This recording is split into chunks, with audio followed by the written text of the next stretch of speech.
Le chef de la diplomatie marocaine a également dénoncé l'acharnement de l'Algérie à faire de la marocanité du Sahara une priorité nationale. Ensemble, nous l'écoutons. Moi, je pense d'abord que qu'il y a l'évolution, elle est là, et l'évolution, elle est tangible en faveur de la confirmation de la marocanité du Sahara. Cette évolution, elle est tangible par les déclarations politiques, elle est tangible par l'ouverture des consulats, elle est tangible également par l'élargissement du cercle d'appui à la marocanité du Sahara et à le projet d'autonomie sous souveraineté marocaine. Nous pensons qu'aujourd'hui, qu'il y a ces deux dynamiques. Une dynamique vertueuse qui veut avancer vers la solution, qui veut avancer vers une évolution vers un règlement définitif de ce différend régional dans le cadre de la souveraineté marocaine et dans le cadre du projet d'autonomie soumis par le Royaume du Maroc. Et il y a une autre culture, une autre philosophie qui, elle, privilégie le statu quo, voire même le pourrissement, sur ce dossier comme d'autres. Et je pense aujourd'hui, la communauté internationale est témoin de ces deux cultures. Et beaucoup de pays aujourd'hui ne croient plus à cette supercherie, ne croient plus à ce double langage. Et ce qu'il y a de bien dans l'évolution actuelle, c'est qu'il a poussé des pays à sortir des bois et à s'exprimer de manière plus directe. Moi, je suis surpris par l'énergie, le temps et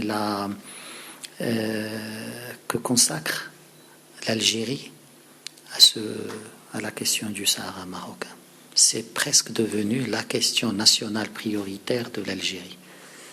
Et on a vu au cours des dernières semaines comment toutes les institutions algériennes se sont mobilisées. On a compté presque une cinquantaine de déclarations de la présidence de la République, le porte-parole du gouvernement, le Premier ministre, la diplomatie algérienne, l'armée algérienne, même au niveau religieux, l'Algérie a mobilisé.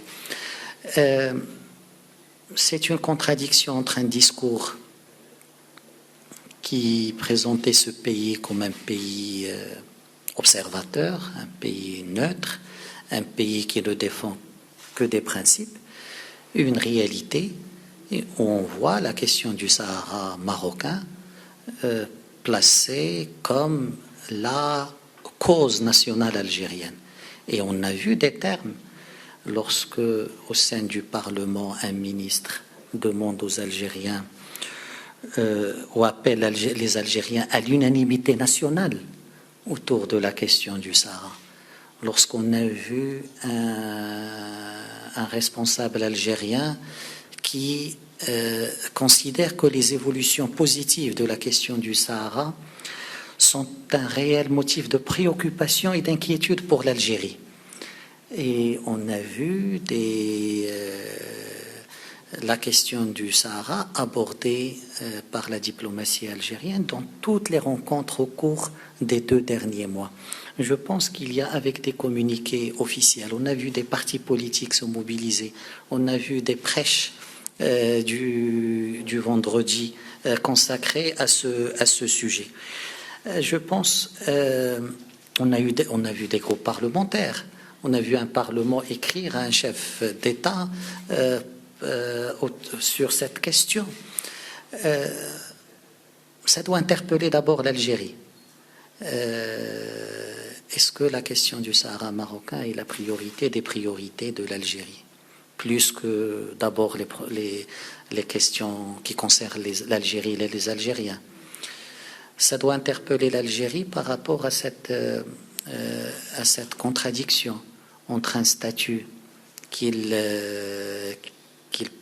dont elle se prétend et une réalité où il est un acteur véritable de ce dossier.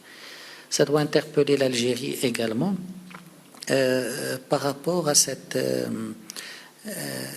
mobilisation. Je ne parle pas des médias ni des agences de presse. On a vu une agence de presse qui consacrait 7 dépêches par jour à la question nationale. 7 dépêches par jour. Tout ça, je pense, doit d'abord interpeller l'Algérie et les Algériens qui confirment ce que le Maroc a toujours dit, que l'Algérie est la véritable partie à ce différend régional, que l'Algérie, et le démontre aujourd'hui par cet acharnement, par ces attaques multiples et par cette mobilisation de toutes les institutions qui se mobilisent autour de la question du Sahara marocain. Ça doit interpeller l'Algérie sur le besoin de clarifier.